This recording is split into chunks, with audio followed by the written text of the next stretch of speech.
7 नवंबर को छत्तीसगढ़ में प्रथम चरण का मतदान होना है और जिसमें बस्तर संभाग के अंतागढ़ विधानसभा में भी चुनाव होने वाले हैं। और अंतागढ़ विधानसभा सीट की अगर बात करें तो लगातार ये हॉट सीट बना हुआ है और पूरे इस समीकरण में जब से निर्दलीय प्रत्याशी के रूप में अनूप नाग ने और मंत्रम पवार ने नामांकन दाखिल किया है और प्रत्याशी के रूप में निर्दलीय चुनाव लड़ रहे हैं, उसके बाद से लगातार यहाँ पल पल जो है वो समीकरण जो है वो बदलता जा रहा है। चुनावी समीकरण में अब आप यहाँ पर देख रहे हैं कि कई सारे कार्यकर्ता जो है यहाँ इकट्ठा हो रहे हैं और ये बजरंगबली मंदिर से वो आशीर्वाद प्राप्त कर रहे हैं। अब इसमें कई भाजपा चेहरे भी हैं और कई कांग्रेस के बड़े बड़े चेहरे भी हैं, वो भी यहाँ पर पहुँचे हैं। और क्यों आखिर वो यहाँ पर पहुँचे हैं मंत्राम के समर्थन में और क्या वो चाहते हैं, ये अभी आगे देखने वाली बात होगी।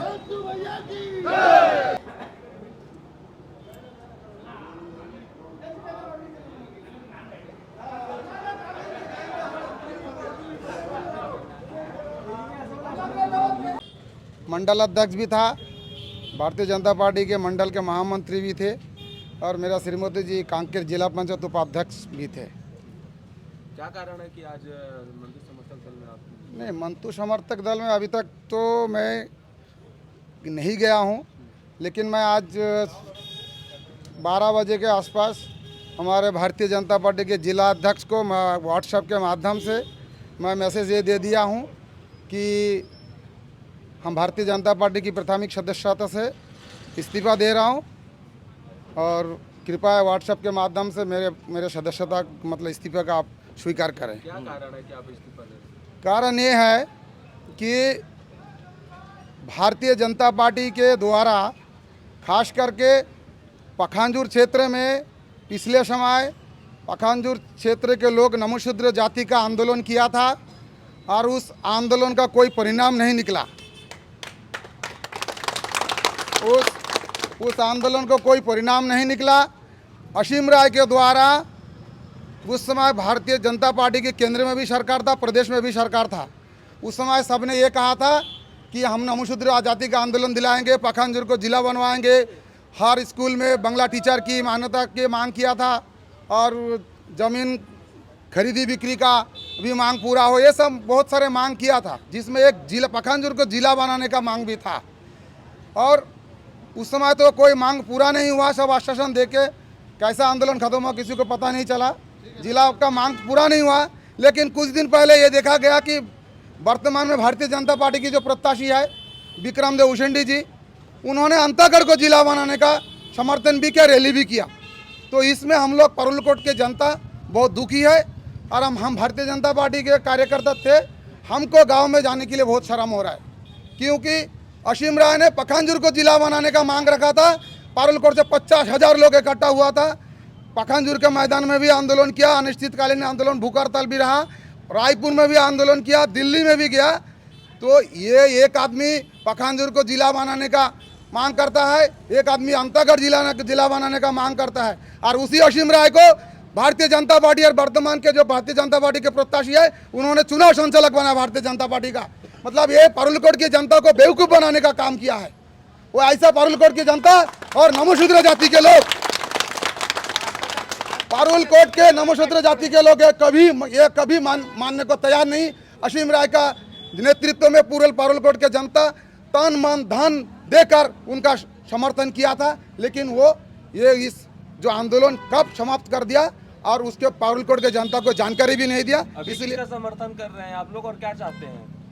हम लोग तो अभी पारुलकोट के लिए, पारुलकोट के भलाई के लिए काम करेंगे। अभी आगे अगर सोचेंगे, हमारे जो कार्यकर्ता सब आए, हमारे समर्थक लोग सब आए हैं, हम लोग कोई किसी का नेता नहीं है, हम लोग सब एकत्रित है, सब पारुलकोट का आदिवासी और नमोशूद्र जाति और पारुलकोट का हित के लिए जो होगा उसी का काम हम लोग करेंगे। हम भारतीय जनता पार्टी की कार्यकर्ता है। आज हम हनुमान मंदिर में पूजा करके ये संकल्प लिया कि भारतीय जनता पार्टी का काम नहीं करेंगे।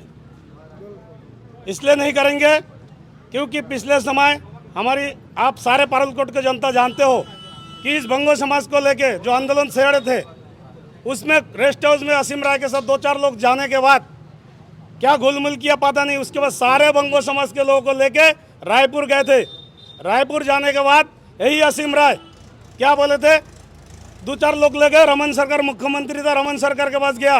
वास्तविक आदि पारुलकोट के हित की बात करता तो जिस हिसाब से पारुलकोट को लोग एकत्रित किए थे उस हिसाब से बात नहीं किया, इसलिए दोबारा ला के एकत्रित नहीं किया।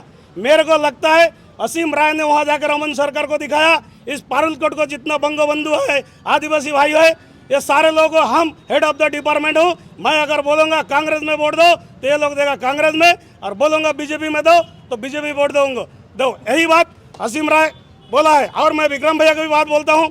विक्रम भैया जब सांसद था उस समय भोजराज विधायक था, उस समय आप लोग किससे नाराज हैं, असीम राय से या फिर हम भारतीय जनता पार्टी से नाराज नहीं है। हम भारतीय जनता पार्टी को श्रद्धा करता हूँ, माननीय मोदी जी को हम पूजा करता हूँ।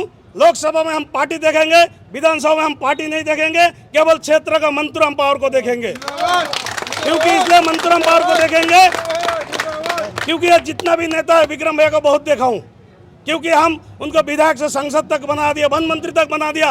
विक्रम भैया यदि चाहता तो इस पारुलकोट में हर गांव में 2-4 ऐसी पढ़े लिखे नौजवान हैं, अगर उनको एक चौकीदार की भी नौकरी दे देता तो आज मान जाता। कुल मिलाकर विक्रम उसेंडी से नाराजगी है। विक्रम उसेंडी से हमको नाराज है। और असीम राय का जो ये नेतृत्व है ये केवल बंगो समाज का और असीम राय धोखे में रखने का। असीम राय भी भाषण दिए थे, सुनिए असीम राय भी भाषण दिए थे, मैं यदि सिविल कस्टम मान्यता नहीं दिला पाएंगे तो मैं कोई राजनीति का बैनर का नीचे नहीं जाऊंगा। इसलिए मेरी जितना बीजेपी के भाई लोग हैं सब तुम्हें हार जोत करते हैं, छोड़ दीजिए बीजेपी कर लो। आज ये मंतु भैया के पीछे कोई दल में नहीं है, सिर्फ रहने दीजिए मंतुराम भैया के पास आइए और रहने दीजिए वही विक्रम भैया और असीम राय को उस करला में बैठने के लिए रहने दीजिए, क्योंकि इस बंगो समाज को पूरा ठगा है। बस इसके आगे मैं कुछ बोलूंगा नहीं, आने वाला सब समय में देख लेंगे आप लोग वास्तविकता क्या है। पारुलकोट का नागरिक पूरा जग गया है, आप सोया हुआ नहीं है, सब समझदार पढ़े लिखे व्यक्ति है। बस तो कहीं ना कहीं भाजपा से और भी कई बड़े चेहरे हैं, बांदे क्षेत्र से, काफी क्षेत्र से कई लोग जो है अब मंतु समर्थन में आ रहे हैं। मंतुराम के समर्थन में आकर वो क्षेत्रीयता की बात कर रहे हैं। लगातार अंतागढ़ विधानसभा में पल पल जो है वो समीकरण बदलते हुए जा रहे हैं और कहीं ना कहीं इस प्रकार के मनमुटाव से कहीं भाजपा को नुकसान ना हो ये अंदाजा लगाया जा रहा है। फिलहाल यहाँ पर मंतुराम के समर्थन में लोग पहुंचे हैं और उनके जोरदार नारेबाजी कर रहे हैं। अब 3 दिसंबर को देखने वाली बात होगी कि इस समीकरण से आखिर कांग्रेस या फिर भाजपा को कितना नुकसान होता है।